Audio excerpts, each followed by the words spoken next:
Hello and welcome back to my channel and welcome back to Old World. We are going to be attempting to make a informative but also not so exhausting to watch video series on playing Egypt in Old World. I specifically say Egypt because every leader is different and you should be looking at the characteristics of your particular leader and your particular culture before you start the game, or at least when you decide on your starting location. Egypt starts with 400 stone, gets 40% from farms adjacent to rivers, and improvements are 25% cheaper to build if they are adjacent to an identical improvement. I don't know if it stacks. It would be pretty cool if it stacks.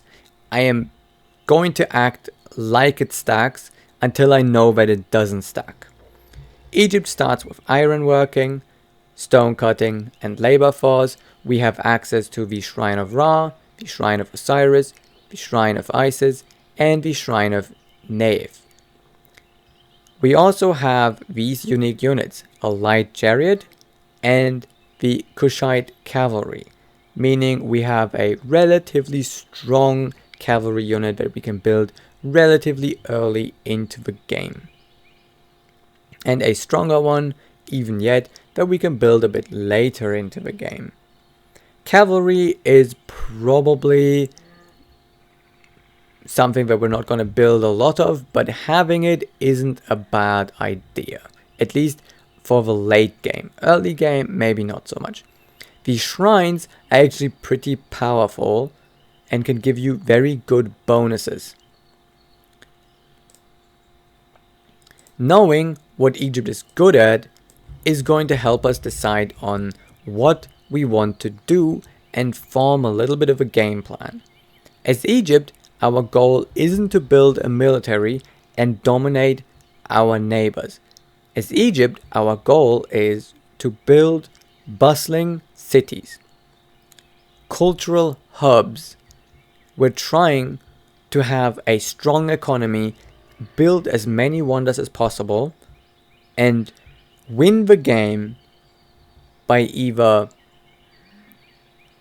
clearing 10 ambitions or having 60 victory points from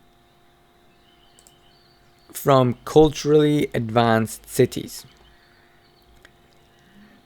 That said, we should pick a starting location that suits our needs. I have picked this starting location for this very game.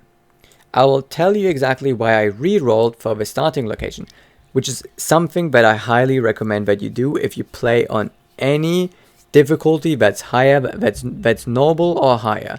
We are going to be playing on noble. As you can see, there is 3 difficulties that are higher than noble, but noble is already pretty hard, if I dare say so myself. This game, it's not very easy, I will admit that, and there's a lot to cover.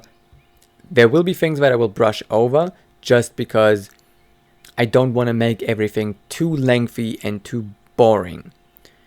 What I want you to pay attention to is the map seed here. The map seed for this map is 56195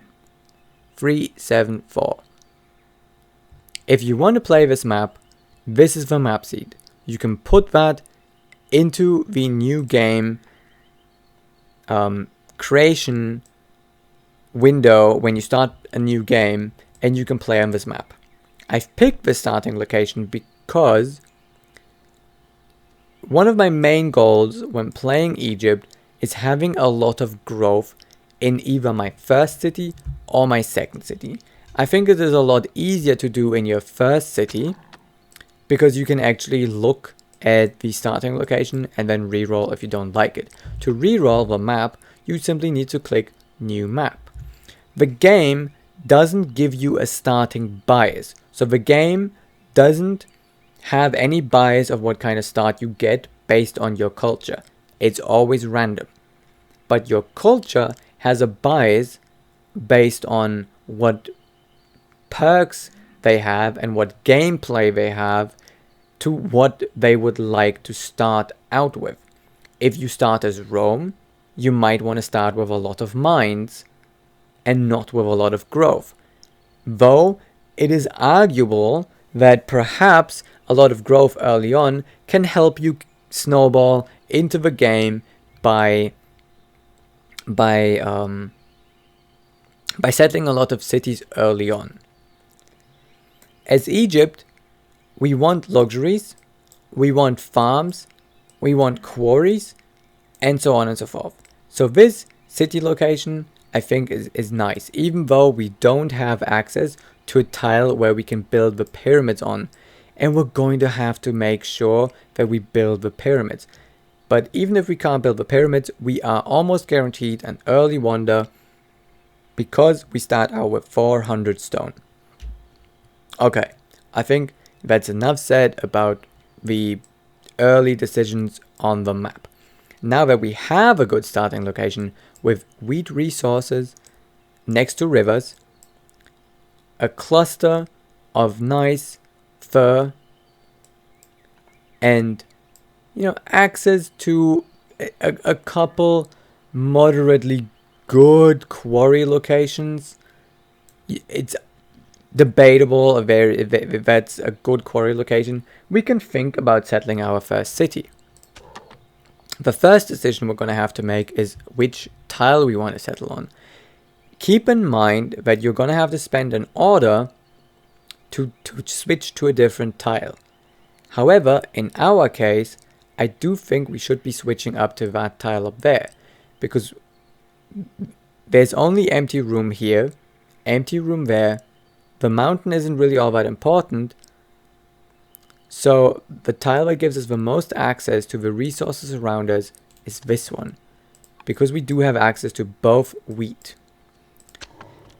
Since I said that as Egypt, our goal is to settle as many cities early on before the AI grabs them, so that we can avoid having to go to war but still have a lot of cities, early growth is very important. So for that reason, I do like to start out with the landowners in my first city. So that's what we're going to pick, landowners. There is situations in which you might want to pick another family, but in this case, for this starting location, I definitely want to be starting with the landowners, because the landowners, as you can see, give you more culture for farms. So we would be getting 2 culture per turn on these farms. We're also getting 16 food and 2.8 growth. And you can look right here at the breakdown. So we're getting 2 growth from the wheat, and we're getting plus 40% from being Egypt. So that's 0.8. We're getting 8 output from the farm, or 5 output from the farm, 5 output from wheat, 40% from Egypt, and 20% from fresh water. So we're getting 60% total output on this farm. This is a crazy good farm. And even better because we are Egypt and because it's wheat, so we're maximizing what we can get here. Good. Now that we've settled our first city, it will usually reveal our second city location. And so before we even go any further into the game, we can look at what is being revealed here.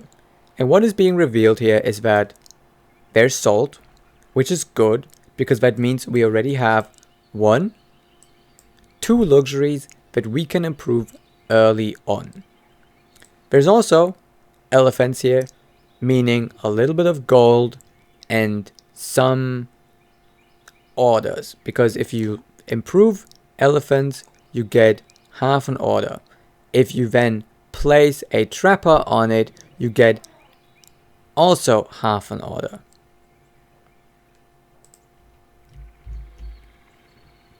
So looking at our second city location, which we are more than likely guaranteed to get because you start with a half-built settler. And by the way, I want to show you that if you start with a different, family, this is 5 turns, not 4 turns. But we would be building military a lot faster in the city because we started with this family. However, this is not a very good location for this family.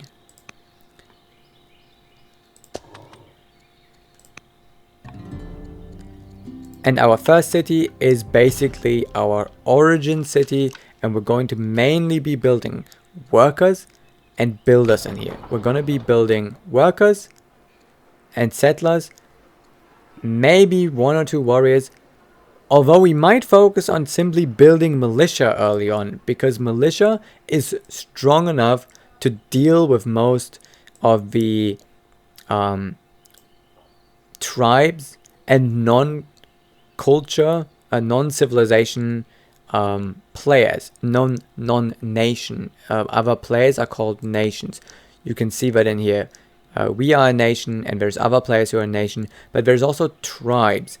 And tribes aren't very strong early game, at least not if you're playing on normal. If you're playing on the hardest difficulty, they are quite strong, trust me. We've already spent 2 of our orders settling our capital, and now we're going to have to decide what we do with the rest of our orders.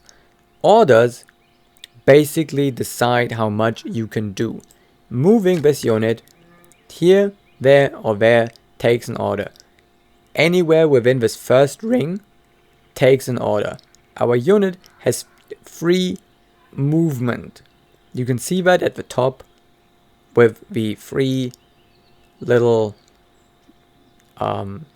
circles up above, that we would be using up 1 movement and 1 order to go to any of these tiles. So moving toward this farm and building this farm is going to be requiring 2 orders, leaving us with only 4. Moving our scout to perhaps this hill up here to have like a look around at what else might be around us will take 2 movement. We could go and check out our second city location. However, what I like to do early on is to try and see if I can find any tribes or barbarians. There's a difference between tribes and barbs. Tribes are basically nations without them having borders and economic functions and improvements and stuff like that. But you can do a little bit of diplomacy with them. You can be at peace with them, you can be at war with them, there can be a truce. Then there is just normal barbarians, which there's no truce with them, you're always going to be at war with them. And I like to try and find them. I also like to try and find ruins early on. So the first thing I usually do is move my scout, and usually onto a hill. There's a hill down here that I could move on. There's a hill down there that I could move on. I try to be within the second ring, so I don't use up all my movement yet. Well, the scout has 4 movement points, but I do try to just move to where I only use up 2. So that means it's either here, there, not there, but maybe there, maybe here. And depending on where I go, I might reveal something interesting. And there is an undo button, so if you decide that you want to move your scout and go back to cheat the game, you can do that. However, I'm not going to do that, and I'm simply going to move I'm going to move close to my city location, my next city location. Basically, what I would like to have is a triangle. So I could either move here or there, because I like having triangles. However, I do not see any mountains close by over here, but I do see mountains here, right? There's mountains, and there's this elephant. You can see that there is at least a cluster of mines if I wanted to build a cluster of mines. So I'm thinking I'm gonna move up there because I would like to be close to a mountain range. Maybe I'm gonna find some mines. Maybe I'm gonna find some good locations for quarries. I'm going to move up to this mountain range, travel kind of this way. So I'm gonna go northwest here based on where I would like to find a third city location. So we're gonna step up on this tile where we found immediately another salt deposit. That is great. And we've revealed another hill that we could go on. So now that we're close to this mountain range, I'm gonna go west. So let's step up here. Okay, that's interesting. We found the Numidians, which are a tribe, and they're going to be show up in the tribe section under the Tribes and Nations tab. We also found a gems mine, so that's another luxury that we can improve early on. So now that we're counting, 1, 2, 3 luxuries that we can improve early on in the game. Okay, since we found the Numidians, I'm going to take another step toward them to see what is going on around them. Okay, and immediately I can tell that this would be a perfect location for a militaristic city, because we can put a cluster of mines here, and that would provide us with a lot of iron and provide us with training, and then we can train units in this city. Also, I think this is another volcano, as you can see up here. So that's another location that we could potentially build a Shrine of Osiris. The Shrine of Osiris is a shrine that we can build as Egypt that has 100% adjacency bonus from being next to volcano. Okay, I've moved my scout. I've met these guys. They ask me if I want to have a truce with them or if I want to go to war with them. Going to war with them will give me legitimacy. Legitimacy is very important. Half of your legitimacy, as far as I know, gets passed on to your next ruler, because they benefit from the legitimacy that the first ruler built up over their lifetime. They don't have to start from scratch. Another thing that legitimacy does is it provides you with orders. Basically, 10% of your legitimacy as orders. So in our case, currently plus 1.4. If we were to go to war immediately with the Numidians, then we would be getting 6 legitimacy, which would bring our order gain up to 2 orders per turn already, which means we can do more things, because as you can tell, we're already almost out of orders. We only have 2 left. We could start this farm, or we could move this warrior, but we can't do both. So the question is, what is more important? Move this warrior toward this location so that we can kill them very early on, or make this farm. The argument about killing these guys very early on is, I'm going to go to war with them real quick so I can show you. Let's get rid of that. So we're at war with them now. If we were to send our warrior over there, he would be able to kill this unit in around 3 turns. Right?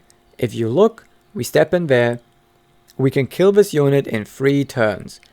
If we were able to move this unit there in this turn still, we would be able to clear this camp before they even spawn another unit, because they will spawn another unit in 4 turns, 4 semesters or 4 years, depending on how you have your game set up. I prefer having it as semesters. And I think that that is a very good move to make. We should be able to get there next turn, and you can see that, by the way, because it would take another additional -1, -2, there. We can probably make that move in the next turn if we were to step forward. And then we could potentially clear this relatively soon, and then we will have secured ourselves 1, 2, 3 cities in a nice triangle. That's a very good early start. However, by moving up here, we're not going to be able to do anything else, like assign a governor to our city for more growth, culture, and gold, like providing a general to our unit, or promoting our unit, which actually I'm not sure why we cannot promote. Oh, because it consumes an order. What we could do is we could buy orders. We could buy 2 additional orders by spending the training that we have. The training is also what we need to promote the unit or add a general. Usually I like to promote and add a general with the 200 that I get early on, so I have a strong warrior that can take on this camp. I like to at least do one of the 2. So if we're looking at this, we can improve this guy as a ranger, as an herbalist, to give him focus for more critical strike, or strike for more attack damage. 10% more attack damage. And a general we could have is someone that gives us 9% more attack damage but lowers our defense, or our ruler, which we want as a governor, so we shouldn't be using them as a general. That tells me that what I should be doing right now to make this unit slightly stronger would be to buy an order. I would buy an order and promote. However, I don't see the promotion that I want to have. What I'd want to have in this situation would be Hill promotion, Highlander. Since I don't have the Highlander promotion, I'm actually going to choose to keep my training, just in case I get a good general that I might want to add. This unit is strong enough to go in here and cause a lot of damage, probably going to be able to take out this camp by themselves. This unit only has 3 attack damage, and you can see how much damage it deals to my unit. It would take them 5 turns to kill my unit. So there's a good chance that I will be able to clear and conquer this city location before they can even do anything. And I've talked about that way too long. We still have 2 more events, which is this one, and we can choose our research. The early research is also a very important choice that you make. The research tree is a very intricate, complicated thing compared to some other games, because you can't just choose whatever you want. You always have a pick of research, of the researches that you could potentially make. We have access to these, but we can't pick them right now. We can only pick between these three. And then the next time around that we get to pick a research, it's going to pick from our deck, where everything gets shuffled back into once we have no cards left.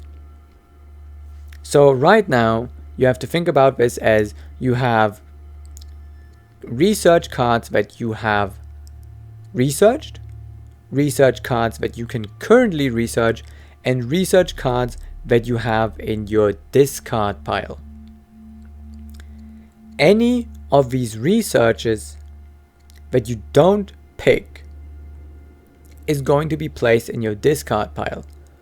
Once all the cards are in your discard pile, or basically once all the cards in your deck are used up, you're going to shuffle your discard pile and put them back down as your deck, and then you're going to pull from there.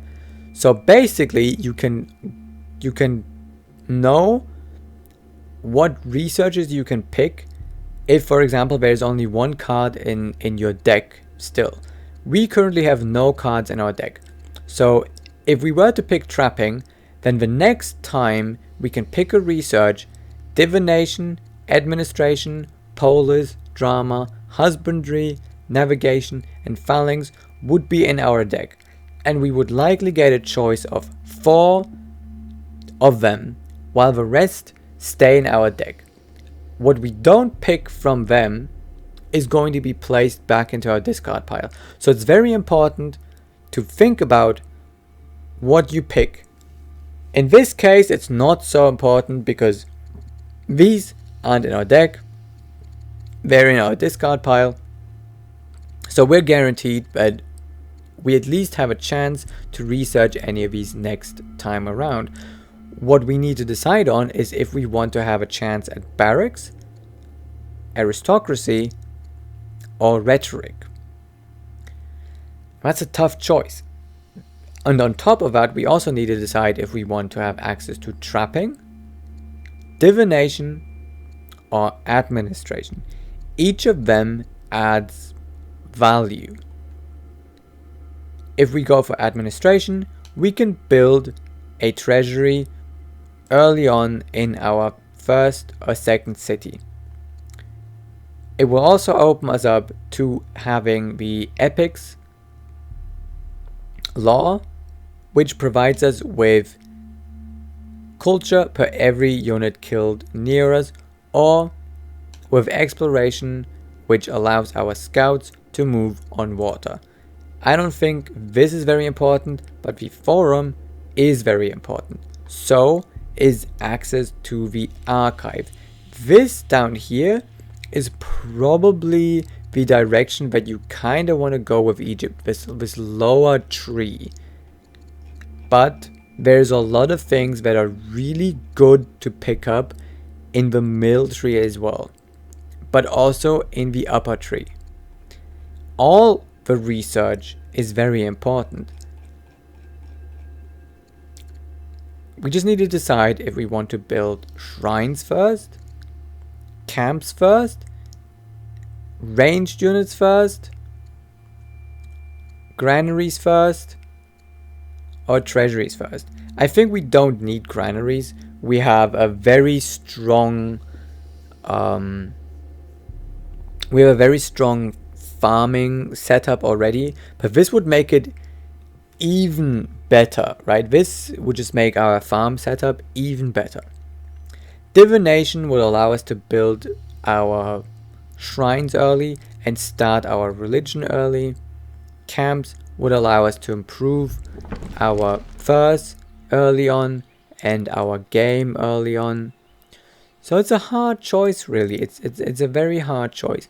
However, I think personally trapping might be the best option here, because we can get a lot of culture from these furs on top of the culture that we get from these wheat tiles. So basically that's 2, 4, 6 8, 10 culture that we can get simply if we have trapping, or at least, you know, down here 6 additional culture just from having trapping, as well as gold.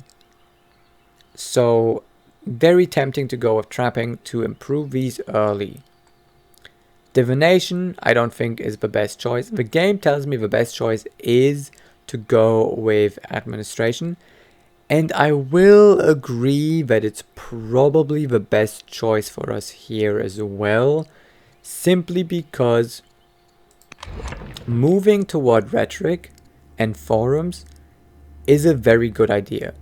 Moving toward metaphysics and archives is also a very good idea.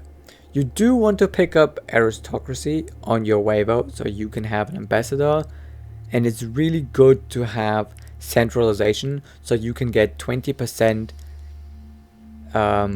more science in your capital, as well as getting 10 civics per turn just from having this in there. One thing that I haven't found yet is a location to put my pyramids, and I'm not too happy about that. Over here it's also temperate. I hope that we find a location to place the pyramids. Now I think we're gonna go with administration, even though trapping is very tempting, because trapping allows us to do a lot of things. But we can wait until trapping comes around the second time around, because we are not that much in a rush to build our ranged unit. Honestly, we're not. But having decent gold income would be great. Building our infrastructure as early as possible, that's definitely something that we're interested in. So now we're going to end our turn.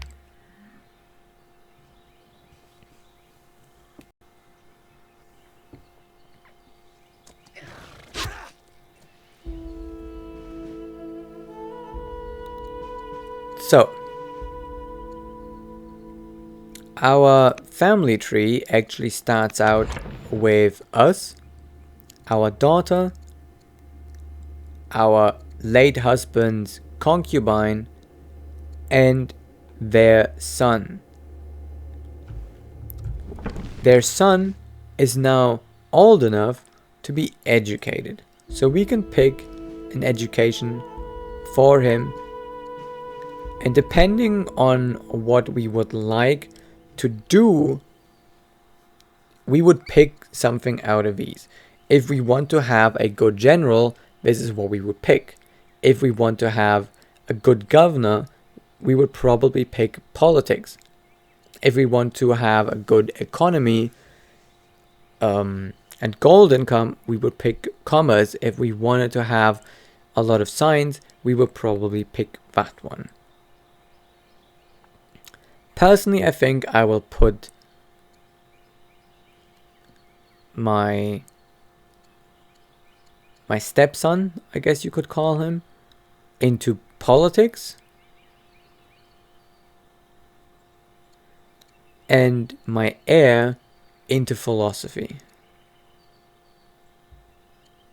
Though perhaps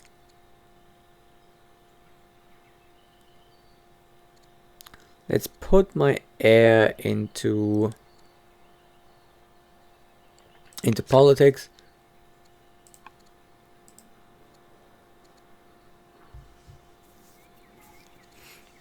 This guy, he can now become pious. Actually, I think, yeah, no, I was educating my heir, not my stepson. Yeah, I was picking the education for my heir, and I picked politics. And I picked politics because I want my heir to have a lot of charisma, which gives me a lot of civics. Civics allow me to do a lot of things. I now have a chance event where I can get a trait for Duke Thutmose. So he could become either extravagant, debauched, or pious. I would prefer him to get pious, but you don't have any control about that. These are both very bad. Pious is pretty good. So let's roll the dice on this one. We got Pious. That's good. Now we have 10 orders. You can see our scout took a little bit of damage here, and our warrior can now move into this location. We found a tile here as well where we can build the pyramids. Perfect. So this tells me this is a very great city location for us to pick up. How are we going to play this is very important for us to plan correctly. We can move in, and you have the undo button, right? If you think, oh, maybe that was a bad idea, you do have your undo button so that you can redo that. Our scout can tank a few of these hits, so I'm going to keep my scout around to hopefully have their unit attack my scout over my warrior. I cannot guarantee this, but if it were to happen, that wouldn't bother me, because my scout, he doesn't need his HP, whereas my warrior needs his HP. So we can step up either here or there. Personally, I prefer to go there because it's going to provide us with a little bit of vision of what's over to the left. And good choice. We get to name a landmark and gain 2 legitimacy. Great. You do not need a movement option, a movement point in order to attack. You have a separate store of energy on this unit to attack with. Now we can attack, and you can see that it would take us 2 more turns to kill this unit. Meaning, we will be securing this city location without them being able to spawn another unit. We're going to step our scout up here on this hill so we can get some vision of the general area in case there is anything worth noting. And there honestly isn't a lot worth noting at this city location, but it is still a very good city location because we have a tile that we can put the pyramids on. We have a tile that we could potentially put the shrine of Osiris on if we wanted to. And we have, well, a lot of hills for mines. So this city can build military for me. That is great. That is exactly what I was looking for. I still have 5 orders. So now what I can do is I can use my builder to actually build stuff. And I can start either with this farm or with that farm. I think I'm going to start with a farm further away and build that first. The reason I'm doing that is because once this farm is built, we can build a specialist on it, and that would grow the borders out potentially to this elephant. This elephant is relatively far away from this city, so I'm thinking that it is going to be our capital, which is going to be reaching out its border to grab the elephant and to grab the horses, depending on, of course, what this second city is going to be doing. We still have 3 orders, so perhaps it wouldn't be a bad idea to actually move our scout rather than keep him there, because either way our warrior is going to be able to deal with whatever is going to be thrown at him. I prefer to move in either clockwise or counterclockwise direction from my capital so I can find all these city locations. Because I have now decided that I have enough movement, I'm going to go back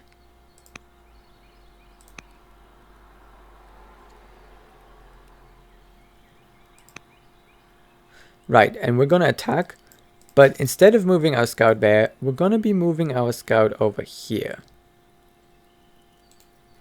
onto this hill, and then onto that hill. And then, is there another hill here? No, these are all flat. And then there.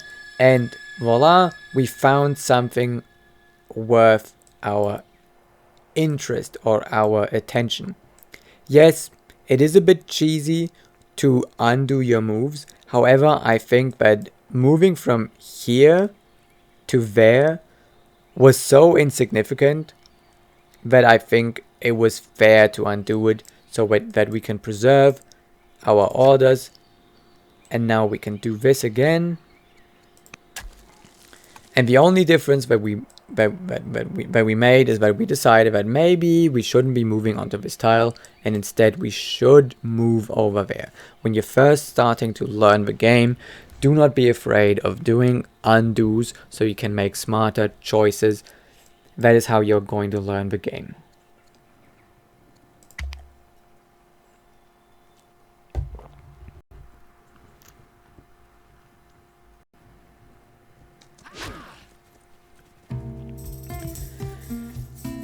Early on, a lot of the turns are very important. Later on, you're going to be stuck doing a lot of very repetitive things.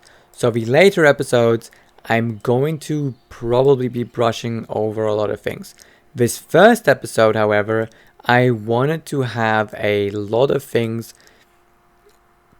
established and to have our first 2 turns being, well, taken care of in you know, like as much detail as possible. Going forward, I will mainly focus on highlights so that you can see the important decisions that I am making. However, probably all of the decisions are really important to make, but that's it for episode 1. I'm going to see you in episode 2. Take care.